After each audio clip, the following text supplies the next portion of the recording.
नमस्कार दोस्तों, स्वागत है आप सभी का हमारे इस चैनल समर्पण पर। मित्रों, अगर आप अपने जीवन में कुछ नया सीखने की चाह रखते हैं तो इस चैनल को अभी सब्सक्राइब कर ले।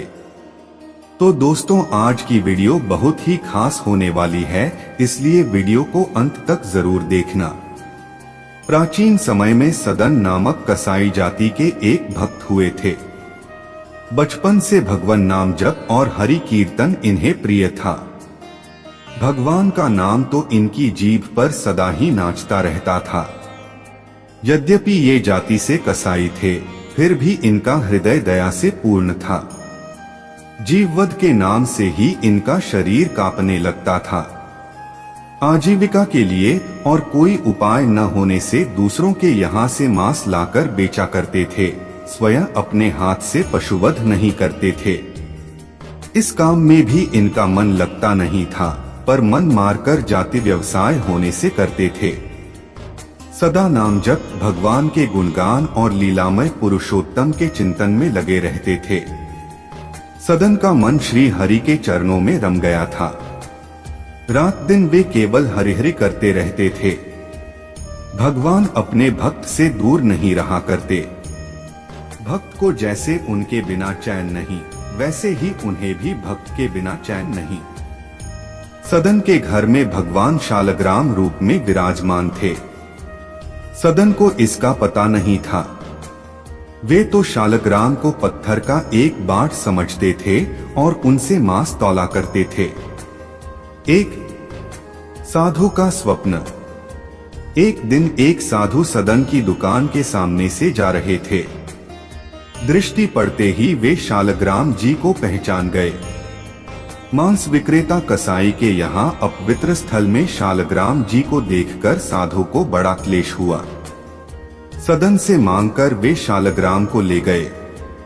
सदन ने भी प्रसन्नतापूर्वक साधु को अपना वह चमकीला बाट दे दिया।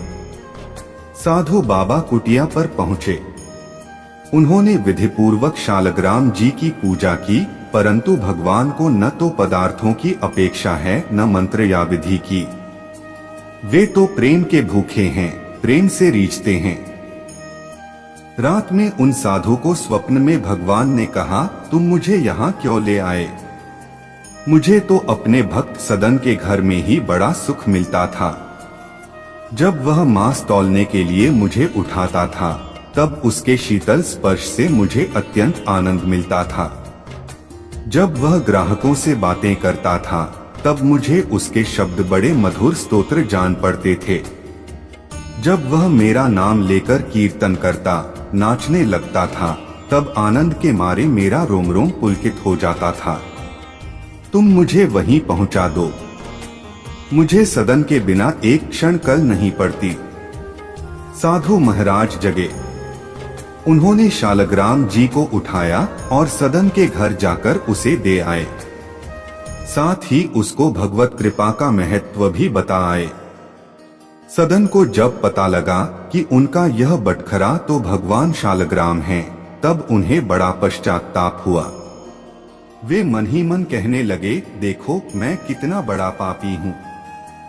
मैंने भगवान को निरादर पूर्वक अपवित्र मांस के तराजू का बाट बना रखा। प्रभु, अब मुझे क्षमा करो। अब सदन को अपने व्यवसाय से घृणा हो गई। प्रभु की लीला। सदन कसाई शालग्राम जी को लेकर पुरुषोत्तम क्षेत्र श्री जगन्नाथपुरी को चल पड़े। मार्ग में संध्यासमय सदन जी एक गांव में एक गृहस्थ के घर ठहरे। उस घर में स्त्री पुरुष दो ही व्यक्ति थे। स्त्री का आचरण अच्छा नहीं था। वह अपने घर ठहरे हुए इस स्वस्थ, सुंदर, सबल पुरुष पर मोहित हो गई। आधी रात के समय सदन जी के पास आकर वह अनेक प्रकार की अशिष्ट चेष्टाएं करने लगी।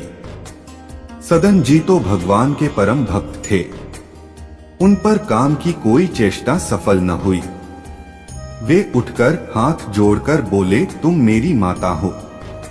अपने बच्चे की परीक्षा मत लो माँ, मुझे तुम आशीर्वाद दो। भगवान के सच्चे भक्त परस्त्री को माता ही देखते हैं।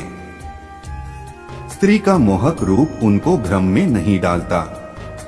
वे हड्डी, मांस, चमड़ा, मलमूत्र, थूक पीप की पुतली को सुंदर मानने की मूर्खता कर ही नहीं सकते, परंतु जो काम के वश हो जाता है उसकी बुद्धि मारी जाती है। वह न सोच समझ पाता, न कुछ देख पाता।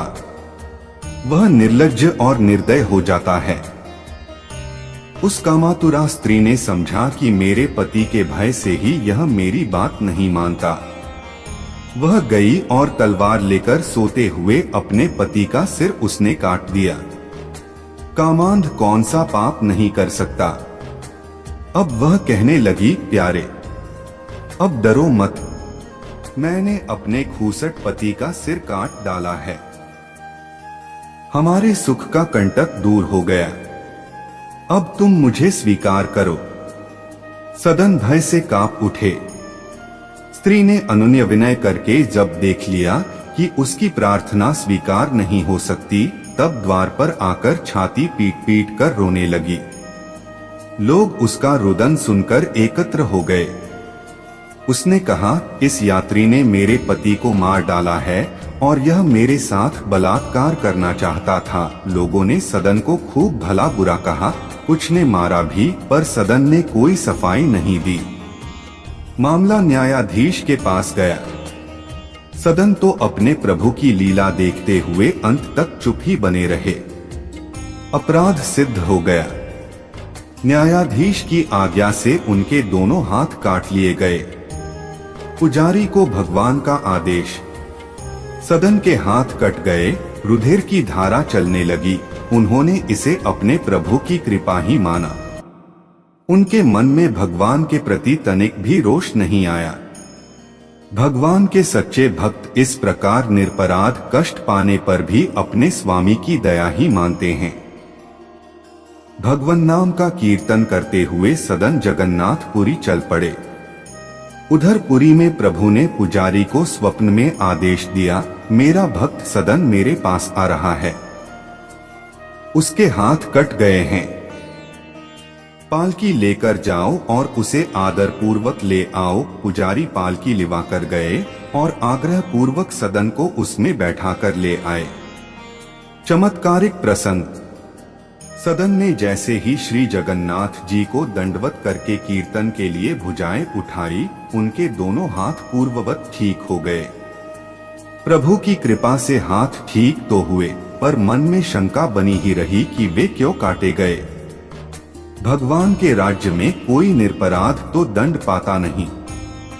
रात में स्वप्न में भगवान ने सदन जी को बताया, तुम पूर्वजन्म में काशी में सदाचारी विद्वान ब्राह्मण थे।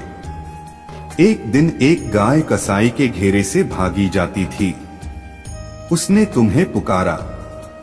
तुमने कसाई को जानते हुए भी गाय के गले में दोनों हाथ डालकर उसे भागने से रोक लिया। वही गाय वह स्त्री थी और कसाई उसका पति था। पूर्वजन्म का बदला लेने के लिए उसने उसका गला काटा। तुमने भयातुरा गाय को दोनों हाथों से पकड़कर कसाई को सौंपा था। इस पाप से तुम्हारे हाथ काटे गए। इस दंड से तुम्हारे पाप का नाश हो गया। परमधाम गमन। सदन ने भगवान की असीम कृपा का परिचय पाया। वे भगवत प्रेम में विह्वल हो गए। बहुत काल तक नाम कीर्तन, गुणगान तथा भगवान के ध्यान में तल्लीन रहते हुए उन्होंने पुरुषोत्तम क्षेत्र में निवास किया और अंत में श्री जगन्नाथ जी के चरणों में देह त्याग कर वे परमधाम पधारे।